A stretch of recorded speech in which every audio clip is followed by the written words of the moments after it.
Hello students. तो आज इस क्लास में हम समाधान एक श्रृंखला के अंतर्गत टेस्ट सीरीज में जो माइनर नंबर 2 था उसके क्वेश्चन सॉल्व करेंगे। तो देखिएगा, शुरू करते हैं आज की इस क्लास को, जिसमें हम बात कर रहे हैं माइनर 2 में जो फिजिकल केमिस्ट्री से क्वेश्चन पूछे गए थे उनको हम डिस्कस करेंगे।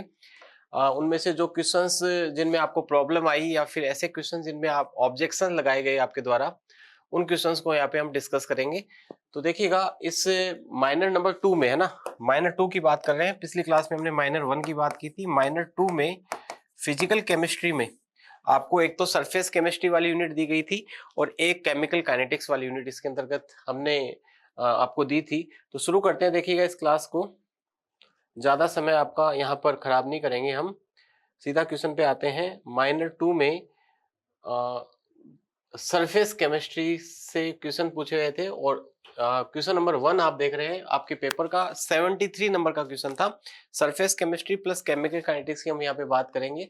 तो पहला जो क्वेश्चन है, क्वेश्चन नंबर 73 माइनर 2, ध्यान दीजिएगा, माइनर 2 के क्वेश्चन हम सॉल्व कर रहे हैं। आप पेपर में क्वेश्चन नंबर मिला सकते हैं। 73 नंबर का क्वेश्चन था, कौन सा कथन कोलाइडी चर्चा के लिए संगत नहीं है?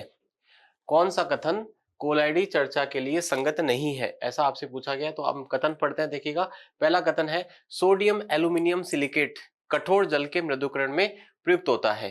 पहला कथन आपको ये दे रखा है कि सोडियम एल्यूमिनियम सिलिकेट कठोर जल के मृदुकरण में प्रयुक्त होता है। तो बिल्कुल सही बात है। सोडियम एल्यूमिनियम सिलिकेट जो होता है, जिसे जियोलाइट या परम्यूटेट पे कहते हैं ना, इसका उपयोग कठोर जल को मृदु बनाने में किया जाता है। लेकिन ये कोलाइडी गुणधर्मों पर आधारित प्रॉपर्टी नहीं है। ये जो मेथड है कि सोडियम एल्यूमिनियम सिलिकेट के द्वारा कठोर जल का मृदुकरण किया जाता है, ये कोलाइडी चर्चा पर आधारित नहीं है। ये कोलाइडी गुणधर्मों पर आधारित मेथड नहीं है, ये आयन विनिमय मेथड होता है। इसलिए ये वाला कथन यहाँ पर सही नहीं है, ये कथन रॉन्ग है। आगे देखिएगा, दूसरा है पोटास एलम घावों से रक्त के प्रवाह को रोकने के लिए तथा प्रतिरोध दवा के रूप में प्रयुक्त किया जाता है। तो बिल्कुल सही बात है। पोटास एलम का मतलब हो गया फिटकरी, और फिटकरी का उपयोग हम रक्त का थक्का बनाने में करते हैं। मतलब जब हमें चोट लग जाती है तो हम फिटकरी लगाते हैं, तो उससे खून बहना क्या हो जाता है, रुक जाता है। तो ये कोलाइडी चर्चा पर आधारित है। कृत्रिम वर्षा के लिए हवाई जहाज से विद्युत अपघटय युक्त मिट्टी की बौछार की जाती है। तो बिल्कुल ये भी कोलाइडी चर्चा पर आधारित है। नदी और समुद्र के संगम पर डेल्टा का निर्माण होता है, ये भी कोलाइडी चर्चा पर आधारित है। तो मुझे एक बात बताइएगा कि कौन सा इस क्वेश्चन का राइट आंसर होगा? आंसर नंबर ऑप्शन नंबर 1, क्योंकि ये जो मेथड है ना, सोडियम एल्यूमिनियम सिलिकेट के द्वारा कठोर जल को मृदु करने का, ये आयन एक्सचेंज मेथड होता है जो आप इनऑर्गेनिक में पढ़ते हैं। तो ये कोलाइडी गुणधर्मों पर आधारित प्रॉपर्टी नहीं है। तो आंसर नंबर हो गया इसका 1। नेक्स्ट देखिएगा, सेकंड क्वेश्चन है कोलाइडी आयरन थर्ड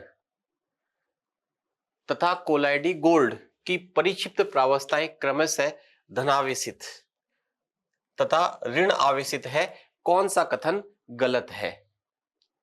तो देखिएगा, यहां पर यह दे रखा है कि कोलाइडी आयरन, इसकी जो डिस्पर्स फेज है वो तो है पॉजिटिव, और कोलाइडी गोल्ड है ना, इसकी डिस्पर्स फेज है नेगेटिव। ठीक है, अब ये कह रहा है कि आप बताइएगा कौन सा कथन गलत है। तो पहला है, कथन दे रखा है कि दोनों सोलों को मिश्रित करने पर कोई प्रभाव नहीं पड़ता।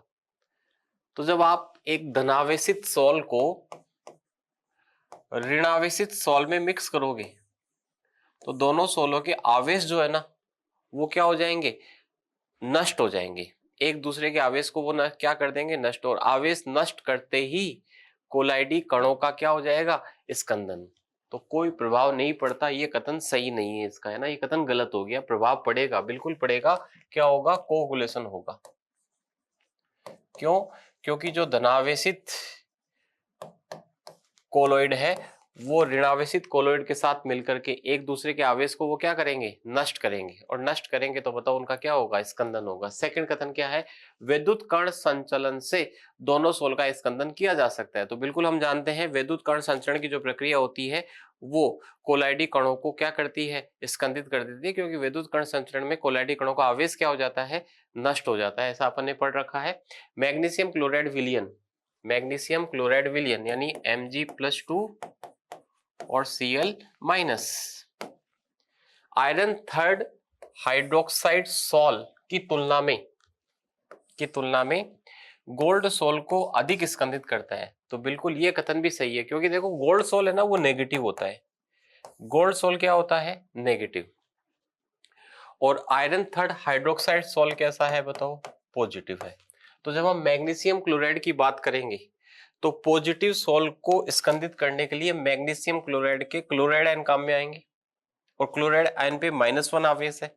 और गोल्ड सोल जो कि नेगेटिव है, इसका स्कंदन करने के लिए मैग्नीशियम क्लोराइड के प्लस वाले आयन काम में आएंगे। अब प्लस वाले आयन जो है वो Mg+2 है, और Mg+2 पे +2 आवेश है, और इस पर क्या है, -1 है। तो हार्डी-सुलजे का नियम क्या कहता है, हार्डी-सुलजे का नियम कहता है कि आवेश की मात्रा जितनी ज्यादा होती है उसकी स्कंदन क्षमता भी क्या होती है, ज्यादा होती है। तो Mg+2 की स्कंदन क्षमता ज्यादा है और क्लोराइड आयन की स्कंदन क्षमता क्या है, कम है। इसलिए यह कथन क्या है, सही है, क्योंकि मैग्नीशियम क्लोराइड का जो विलयन है वो आयरन थर्ड हाइड्रोक्साइड की तुलना में गोल्ड सोल को अधिक स्कंदित करेगा, क्योंकि आयरन थर्ड हाइड्रोक्साइड के सोल को स्कंदित करने के लिए मैग्नीशियम क्लोराइड के Cl- आयन काम में आएंगे, और गोल्ड सोल को स्कंदित करने के लिए मैग्नीशियम क्लोराइड के Mg+2 आयन काम में आएंगे। Mg+2 आयन की स्कंदन क्षमता Cl- से क्या है, ज्यादा है। सही बात है ना, क्योंकि इस पे आवेश क्या है बताओ, ज्यादा। तो ये कथन भी क्या है, सही है। सोडियम सल्फेट विलयन दोनों को स्कंदित कर देता है, तो बिल्कुल सही बात है। सोडियम सल्फेट का जो विलयन है वो क्या है, Na+ होता है इसके अंदर, और क्या होता है, SO4-2 होता है। तो SO4-2 आयन जो है वो तो आयरन थर्ड हाइड्रोक्साइड का जो सॉल है, आयरन थर्ड हाइड्रोक्साइड का जो सॉल है उसको क्या करेंगे, स्कंदित करेंगे। और Na+ जो आयन है वो किसको स्कंदित करेंगे बताओ, कोलाइडी गोल्ड को, क्योंकि वो नेगेटिव है। तो पॉजिटिव नेगेटिव को स्कंदित करता है और नेगेटिव पॉजिटिव को। नेक्स्ट, गंदे पानी के स्कंदन के लिए निम्न में से किसकी निम्नतम मात्रा की आवश्यकता होगी। देखिएगा, जो गंदा पानी होता है उसमें मिट्टी के कण होते हैं, उसमें बैक्टीरिया वगैरह होते हैं, सूक्ष्म माइक्रो ऑर्गेनिज्म आप बोल सकते हो, सूक्ष्म जीव आप बोल सकते हो, बैक्टीरिया वगैरह होते हैं। ये क्या होते हैं, नेगेटिव कोलोइड होते हैं। क्या होते हैं, नेगेटिव कोलोइड।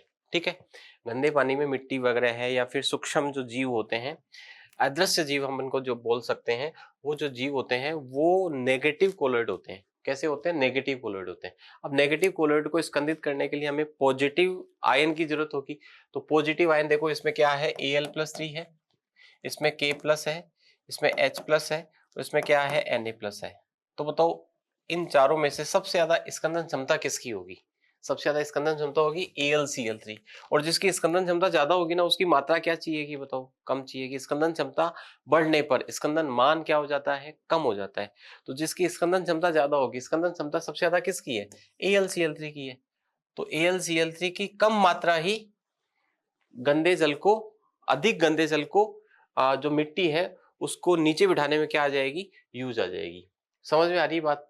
तो आई होप ये क्वेश्चन आपके समझ में आया होगा कि जिसकी स्कंदन क्षमता ज्यादा होगी ना, उसकी मात्रा क्या चाहिएगी, कम चाहिएगी। तो AlCl3 स्कंदन क्षमता सबसे ज्यादा है। नेक्स्ट देखिएगा, सल्फाइड सोल को अवक्षेपित करने के लिए निम्न में से कौन सबसे अधिक प्रभावी होगा। तो सल्फाइड सोल नेगेटिव होता है, सल्फाइड सोल क्या होता है, नेगेटिव होता है। और इसको स्कंदित करने के लिए सबसे अधिक प्रभावी वो होगा जिसमें धनायन की जो संयोजकता है या धनायन का जो आवेश है वो सबसे क्या होगा, ज्यादा होगा। तो Na+Al+3, एल्कोहल यहाँ पे हो ही नहीं सकता, तो आंसर क्या हो जाएगा, Al+3।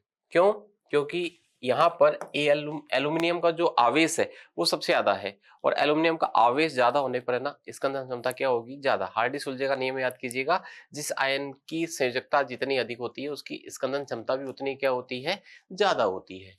तो आंसर हो गया 3। नेक्स्ट, ABCD की स्वर्ण संख्याएं 0.04, 0.002, 10 और 25 है। ये A है, ये B है, ये C है, और ये क्या है, D है। ठीक है, ये इनकी आपको है ना गोल्ड नंबर दे रखे हैं, स्वर्ण संख्या। ABCD की रक्षण क्षमता का क्रम बताओ। तो हमने पढ़ रखा है कि रक्षण क्षमता जो होती है वो स्वर्ण संख्या के व्युत्क्रमानुपाती होती है। ठीक है, जिसकी स्वर्ण संख्या सबसे कम होगी उसकी रक्षण क्षमता सबसे क्या होगी, ज्यादा। तो सबसे कम स्वर्ण संख्या किसकी है, बी की। तो बी की रक्षण क्षमता सबसे क्या होगी, ज्यादा। और ऐसा ऑप्शन ए की दे रखा है, तो बी हो गया सबसे ज्यादा, बी की रक्षण क्षमता सबसे ज्यादा हो गई, फिर ए की हो गई, फिर सी की, और फिर डी की। डी की देखो गोल्ड नंबर 25 है, तो रक्षण क्षमता क्या हो जाएगी, सबसे कम हो जाएगी। निम्न फ्रेंडलिक अधिशोषण समताप के लिए तापमान का सही क्रम होगा। तो तापमान का क्रम पूछा गया, तो वेरी इजी क्वेश्चन। हम जानते हैं कि तापमान बढ़ने पर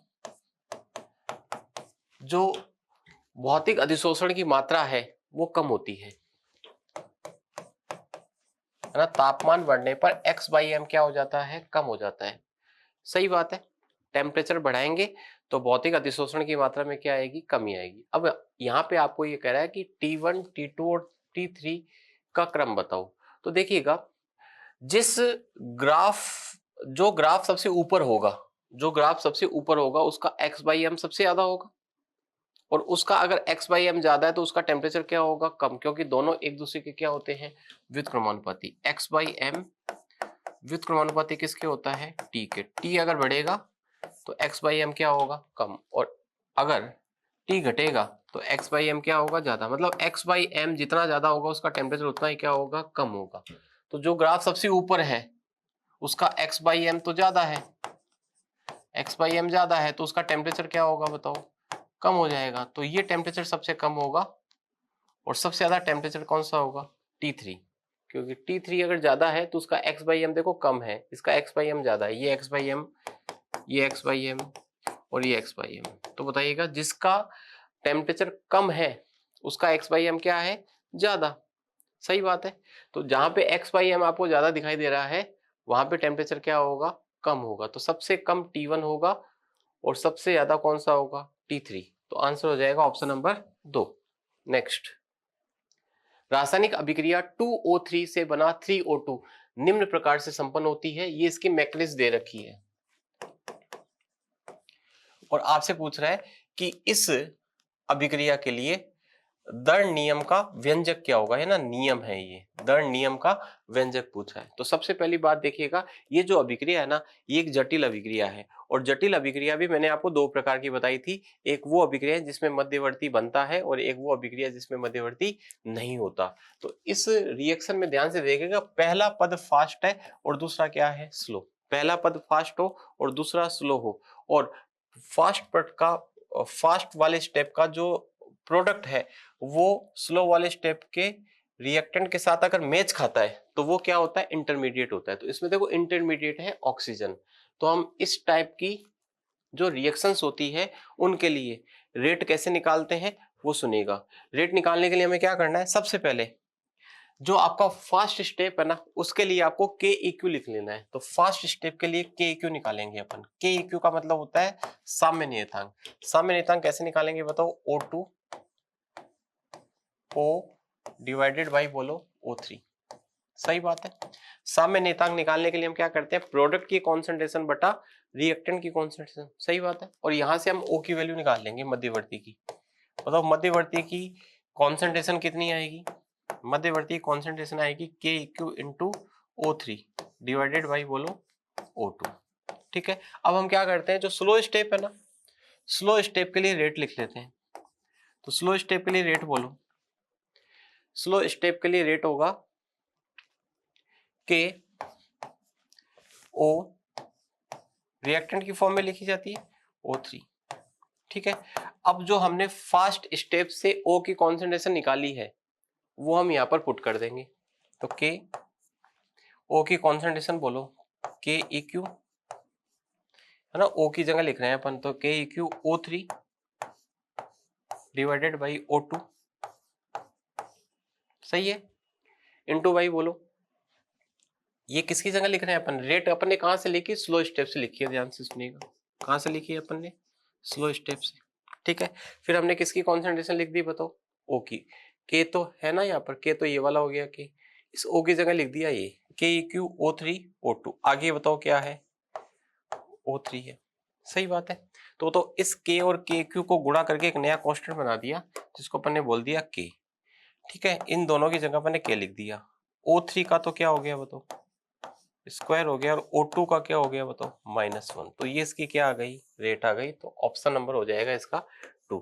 तो जब भी किसी रिएक्शन में मध्यवर्ती बन रहा हो तो उसके लिए अपन रेट कैसे निकालते हैं, सबसे पहले फर्स्ट स्टेप से आप जो इक्विलिब्रियम कांस्टेंट है उसकी वैल्यू कैलकुलेट कीजिएगा और वहां से मध्यवर्ती की कॉन्सेंट्रेशन निकाल लीजिएगा। उसके बाद में आपको क्या करना है, जो स्लो स्टेप है उसकी रेट की इक्वेशन लिख करके उस रेट की इक्वेशन में जो मध्यवर्ती है उसकी कॉन्सेंट्रेशन को पुट करना होता है, और पुट करके हम जो कांस्टेंट वगैरह आते हैं उनको गुणा करके एक नया कांस्टेंट बना लेते हैं, और हम वहां से हम क्या निकाल सकते हैं, रेट निकाल सकते हैं। ठीक है, तो मैंने इस प्रकार का क्वेश्चन आपको क्लास में करवा रखा है और आई होप ये बात आपके समझ में आई होगी। सेम क्वेश्चन ये वाला है, इस क्वेश्चन में देखो आपको क्या कहा है, अभिक्रिया के लिए अभिक्रिया तंत्र P से क्या बन रहा है, R निम्नलिखित अनुसार है।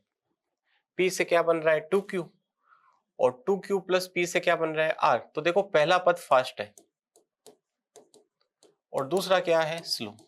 मध्यवर्ती की पहचान करने का तरीका यह है कि पहला पद फास्ट होगा, दूसरा पद क्या होगा, स्लो होगा, और फास्ट पद का जो प्रोडक्ट है वो स्लो पद के यानी धीमे पद के रिएक्टेंट के साथ क्या खाएगा, मैच खाएगा। तो देखो ये क्या हो गया, रिएक्टेंट हो गया, सॉरी इंटरमीडिएट हो गया। तो अब हम इस क्वेश्चन को कैसे सॉल्व करेंगे, तो सबसे पहले हम क्या करेंगे, जो फास्ट स्टेप है वहां से के क्यू निकालेंगे। तो फास्ट स्टेप ये है ना, तो यहां से हम के क्यू निकालते हैं। क्यू का क्या हो गया, स्क्वायर बटा क्यू का स्क्वायर, क्योंकि आगे 2 लगा हुआ है ना, बट्टा क्या हो जाएगा वो तो पी हो जाएगा। ठीक है, कोई दिक्कत यहाँ तक नहीं है सर। यहां से हम क्यू स्क्वायर निकाल लेंगे। ये K1 दे रखा है तो आप यहाँ पे K1 भी लिख सकते हो, उससे कोई फर्क नहीं पड़ेगा, है ना। K1 है ना इस रिएक्शन के लिए, तो यहाँ से हम निकालेंगे क्यू स्क्वायर। क्यू स्क्वायर बराबर हो गया K1 गुणा P। अब जो आपका स्लो स्टेप है उसके लिए आप रेट लिख लो। तो स्लो स्टेप के लिए रेट कैसे लिखेंगे, स्लो स्टेप के लिए K2 दे रखा है, तो K2 Q का स्क्वायर इंटू वाई क्या है बताओ, P है। अब क्या करें, इस Q स्क्वायर की जगह वैल्यू पुट कर दो, तो K2 गुणा K1 ये हो गया आपका P है ना, Q स्क्वायर की जगह, और ये क्या हो गया बताओ P। तो बताओ ये हो गया K1 गुणा K2, K1 गुणा K2 गुणा P का बोलो स्क्वायर। तो आंसर क्या हो गया इसका, ऑप्शन नंबर 3। ठीक है, चलो नेक्स्ट। एक द्वितीय कोटि की अभिक्रिया में अभिकारक की सांद्रता 12.5 मोल प्रति लीटर से घटकर 6.25 मोल प्रति लीटर रह जाने में 10 मिनट लगते हैं। इस सांद्रता को 2.5 मोल प्रति लीटर रह जाने में कितना समय लगेगा। तो इस क्वेश्चन को सॉल्व करने के लिए हम क्या करेंगे, जो सेकंड ऑर्डर रिएक्शन है उसके लिए जो इंटीग्रेटेड रेट इक्वेशन होती है उसको हम यूज करेंगे, और वो इक्वेशन होती है K बराबर होता है 1/T ब्रैकेट में 1/A माइनस 1/A नोट। पहले हम क्या करेंगे, K का मान निकालेंगे और उस K के मान से हम वापस T का मान निकालेंगे। तो बताओ K का मान निकालते हैं, K बराबर 1/T है ना। देखो द्वितीय कोटि की अभिक्रिया में अभिकारक की सांद्रता 12.5 से 6.5 रह जाने में कितना मिनट लग रहा है, 10 लग रहा है। तो यहाँ पे हम कितना लिखेंगे, 10 ब्रैकेट में 1/। अब देखो ये A है ना, समय T पर सांद्रता होती है, यानी हम कह सकते हैं अंतिम सांद्रता है। तो 12.5 से 6.5 रह रही है, तो यहाँ पे कितना आएगा 6.5, और यहाँ पे कितना आएगा 12.5। सही है, तो यहाँ से K का मान निकालेंगे 1/10। अब इसका एलसीएम ले लो आप, तो एलसीएम कितना आएगा इसका, 12.5 आएगा। ठीक है, 6.25 और 12.5, तो यहाँ पे कितना आ जाएगा 2, और यहाँ पे कितना आ जाएगा 1। तो K बराबर हो गया 1/2 में से 1 गया 1 बचा, 10 को 12.5 से गुणा करोगे कितना आएगा 125। तो ये K का मान आ गया 125 आ गया। अब हम T निकालेंगे, T निकालने के लिए वापस इसी समीकरण को यूज करेंगे। बताओ T बराबर क्या होगा, 1/K 1/A minus 1/A note.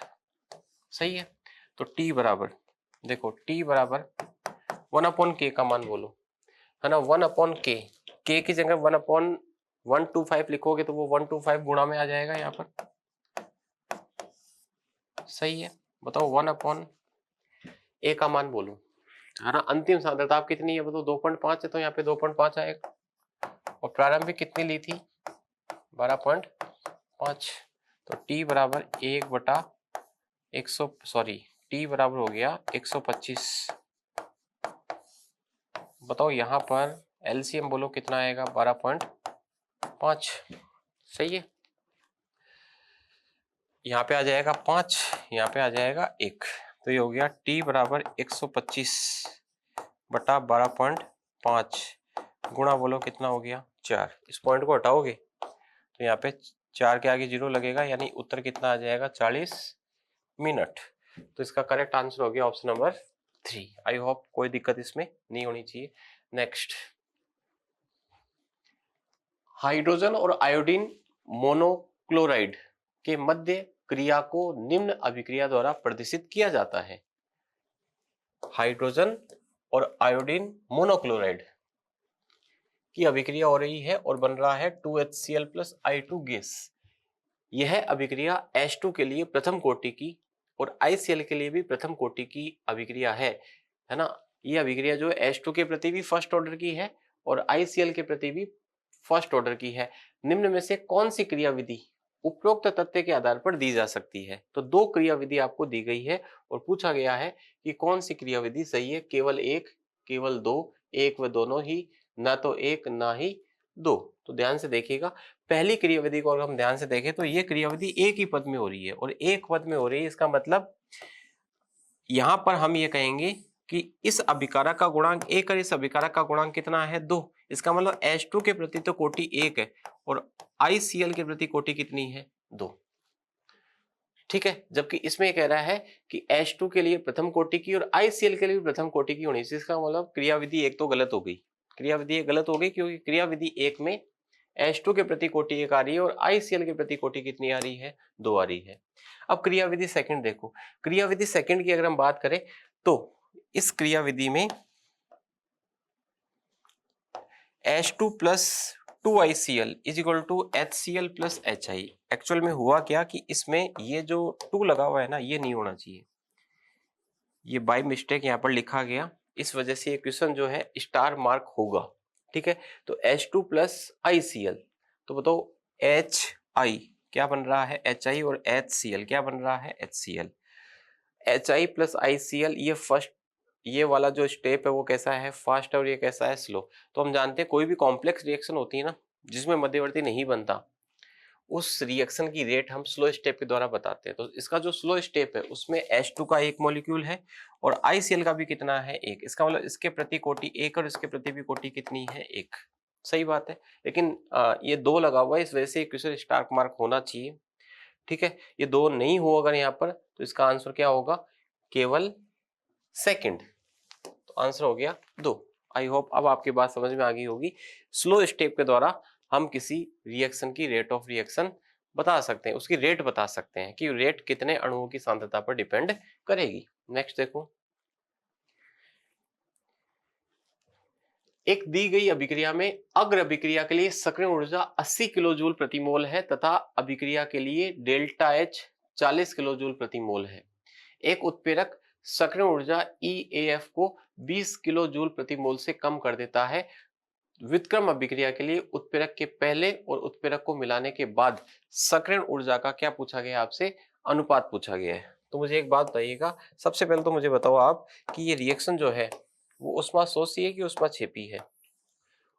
ये रिएक्शन उष्माशोषी है ना, एंडोथर्मिक रिएक्शन है, क्योंकि यहाँ पे डेल्टा एस है ना पॉजिटिव दिया हुआ है। अगर डेल्टा एस पॉजिटिव हो तो रिएक्शन एंडोथर्मिक होती है और अगर डेल्टा एस नेगेटिव हो तो रिएक्शन कैसी होती है, एक्सोथर्मिक होती है। तो ये एंडोथर्मिक रिएक्शन, और एंडोथर्मिक रिएक्शन के लिए जो ग्राफ होता है ना, जो ग्राफ होता है किसके बीच खींचते हैं हम, एनर्जी और प्रोग्रेस ऑफ रिएक्शन।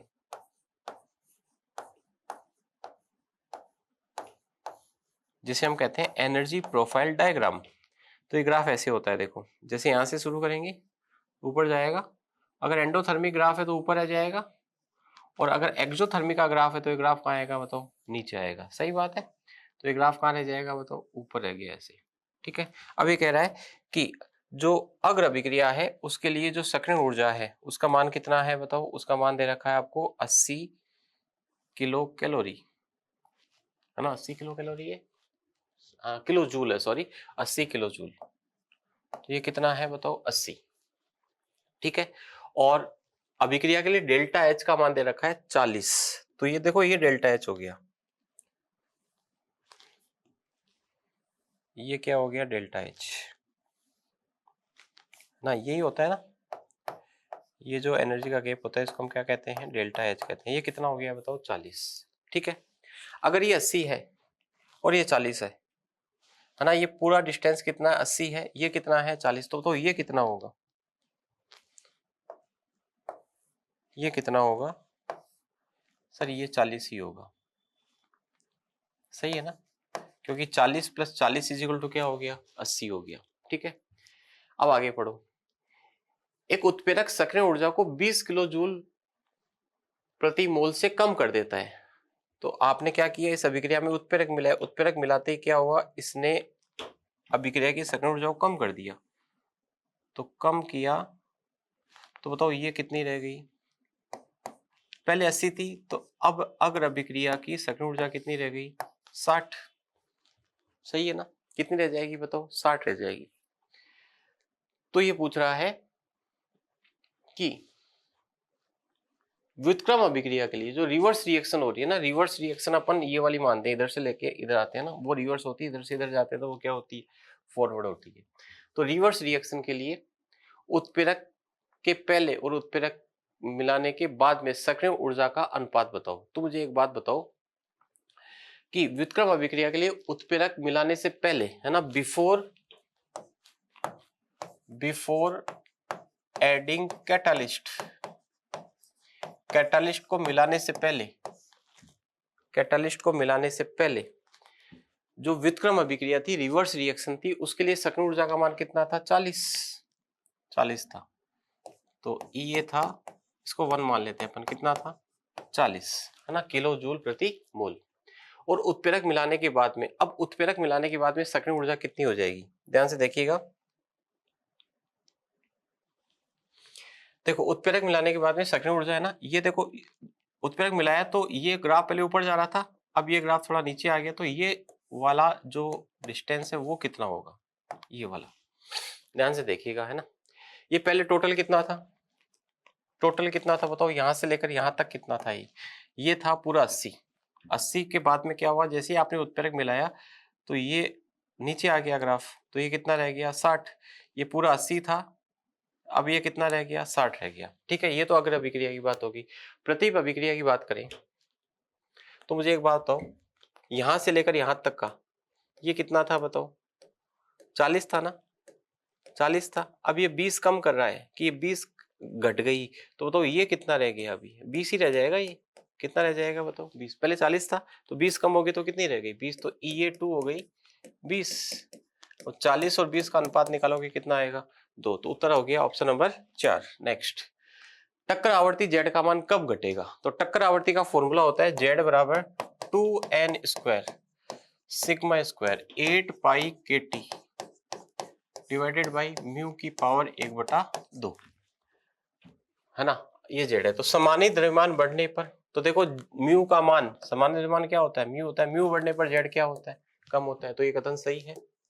ताप घटने पर, तो ताप जब घटेगा तो जेड का मान भी क्या होगा, घटेगा, क्योंकि जेड समानुपाती किसके है, ताप के। तो ये कथन भी क्या है, सही। टक्कर व्यास घटने पर, सिग्मा है ना टक्कर व्यास होता है, तो टक्कर व्यास घटेगा तो जेड घटेगा, क्योंकि जेड टक्कर व्यास पर भी क्या कर रहा है, डायरेक्टली प्रोपोर्शनल है। और उपरोक्त सभी, तो इसका मतलब आंसर क्या हो जाएगा, उपरोक्त सभी। नेक्स्ट, एक अभिक्रिया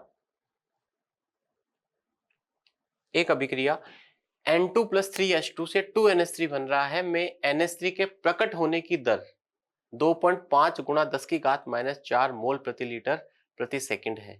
अभिक्रिया की दर और H2 के विलुप्त होने की दर आपसे पूछी गई है। तो बहुत इजी सा क्वेश्चन है, इसमें कोई दिक्कत नहीं होनी चाहिए। तो देखो सबसे पहले अपनी अभिक्रिया लिख लेते हैं ना, N2 + 3H2 = बोलो 2NH3, यही अभिक्रिया है। इसके लिए अपन अगर रेट लिखते हैं, अभिक्रिया का वेग लिखते हैं यानी ROR है ना, रेट ऑफ रिएक्शन लिखते हैं, तो रेट ऑफ रिएक्शन होगी माइनस डेल्टा N2 बटा डेल्टा T बराबर -1/3 डेल्टा H2 बटा डेल्टा T बराबर +1/2 डेल्टा NH3 बटा डेल्टा T।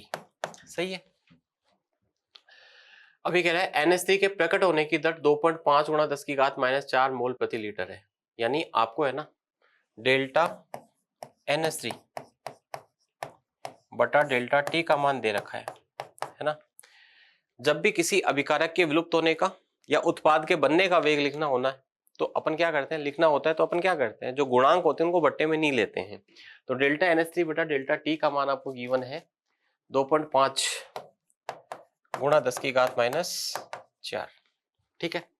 तो ये कह रहा है अभिक्रिया की दर कितनी होगी, तो अभिक्रिया की दर ROR निकालनी, तो अमोनिया का डाटा अपने पास में, तो ये वाला पद काम में आ जाएगा, तो ROR हो जाएगी ROR बराबर 1/2 गुणा डेल्टा NH3 बटा डेल्टा T का मान ये रहा है ना, कितना है बताओ 2.5 गुणा 10⁻⁴, है ना। समझ में आ रही है। ROR अमोनिया के पदों में लिखे तो कैसे लिखेंगे, 1/2 डेल्टा NH3 बटा डेल्टा T बराबर 1/2, और ये मान आपको गिवन है कितना 2.5 गुणा 10⁻⁴। इसको सॉल्व करोगे 1.25 गुणा 10⁻⁻ क्या आएगा 4।